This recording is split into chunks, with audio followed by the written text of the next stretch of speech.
నా క్రయధనముకై రుధిరము కార్చితివి, ఫలవంతములైన తోటగా మార్చితివి.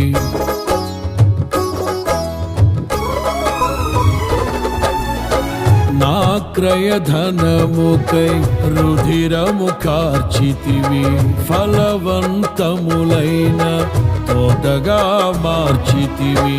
ఫలితము కొరకైన శోధన కలిగినను ప్రతిఫలముగా నాకు ఘనతను నియమించి, ఆశ్చర్యకరమైన ఆదరణ కలిగించి, అన్ని వేళలయందు ఆశ్రయమైనావు. ఎంతగా కీర్తించిన నీ రుణమే నే తీర్చగలనా?